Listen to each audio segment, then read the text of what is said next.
গৌর গোবিন্দ যখন হিন্দুত্ববাদ প্রতিষ্ঠা করার জন্য মুসলমানদের উপর যখন নির্যাতন চালিয়েছে, তখন শাহজালাল ইয়ামানি রহমাতুল্লাহি আলাইহি সেই সুদূর ইয়ামান থেকে তিনি সিলেটের পূর্ণ ভূমিতে এসে নারায়ে তাকবীর স্লোগান দিয়ে গৌর গোবিন্দকে সারা দুনিয়া থেকে উৎখাত করেছেন, সিলেটের মাটি থেকে উৎখাত করেছেন।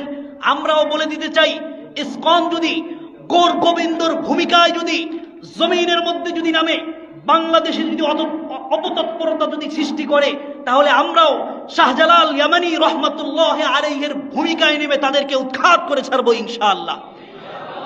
আল্লাহর হাবিব আল্লাহ পাক রব্বুল আলামিন বলেছেন, ওয়াতাসিমু বিহাবলিল্লাহি জামিআন ওয়া লা তাফাররাকু, তোমরা সকলে ঐক্যবদ্ধ হও, আল্লাহ পাক রব্বুল আলামিনের রশিকে তোমরা আঁকড়ায়া ধরো।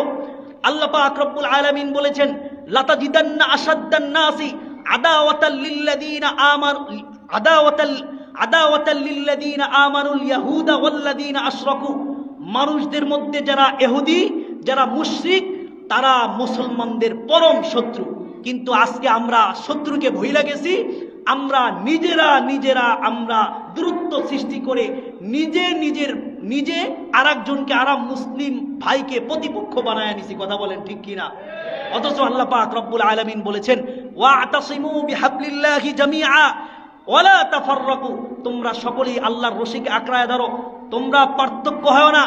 মুসলিম উম্মাহ এখন সময় এসেছে, কে জোরে আমিন বলল আর কে আস্তে আমিন বলল এটা দেখার সময় নাই, কে ইতাআত করলো আর কে ওয়াদাহাত করলো এটা দেখার সময় নাই, কে সুন্নি মুসলমান আর কে সুন্নি মুসলমান না এটা দেখার সময় নাই, কে চরমনাই গেল আর কে শশিনাই গেল, কে তাবলীগ করলো আর করলো না এটা দেখার এখন আর সময় নাই। ওরা আপনাকে আমাকে চিহ্নিত করে দাড়ি আর টুপি দেখে আপনার নামের সাথে মুসলমান আছে, ওরা আপনাকে চিহ্নিত করবে, আপনার নামের সাথে মুসলমান আছে, ওরা আপনাকে চিহ্নিত করবে, আমাকে চিহ্নিত করবে।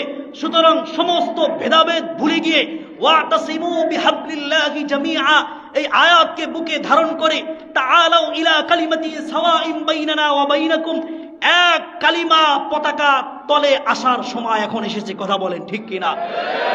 এজন্য আমাদের ঐক্যবদ্ধ হতে হবে। আল্লাহর রাসূল আল্লাহ পাক রব্বুল আলামিন বলেছেন, ওয়া আতিউল্লাহা ওয়া আতিউর রাসূলা ওয়া আতিউল্লাহা ওয়া রাসূলাহু ওয়া লা তানাযাউ ফাতাফশালু, যে তোমরা আল্লাহ এবং আল্লাহর রাসূলকে অনুসরণ করো, ওয়া লা তানাযাউ, তোমরা পার্থক্য হয় না, তোমরা সংঘবদ্ধ থাকো, পার্থক্য হয় না, ফাতাফশালু, তাহলে তোমরা তোমাদের অস্তিত্বকে হারায়া ফেলবা, তোমাদের কোনো নাম নিশানা থাকবে না, অস্তিত্ব থাকবে না। এজন্য মুসলিম উম্মাহ এখন সময় এসেছে ঐক্যবদ্ধ হওয়ার। সমস্ত ভেদাভেদ ভুলে যান, সমস্ত ভেদাভেদ ভুলে গিয়ে আরেক মুসলমান ভাইকে বুকে জড়ায়া আল্লাহর জমিনে আল্লাহর খেলাফা কিভাবে প্রতিষ্ঠা করা যায়, এই জন্য আপনার আমার সকলের ঐক্যবদ্ধ চেষ্টা করতে হবে।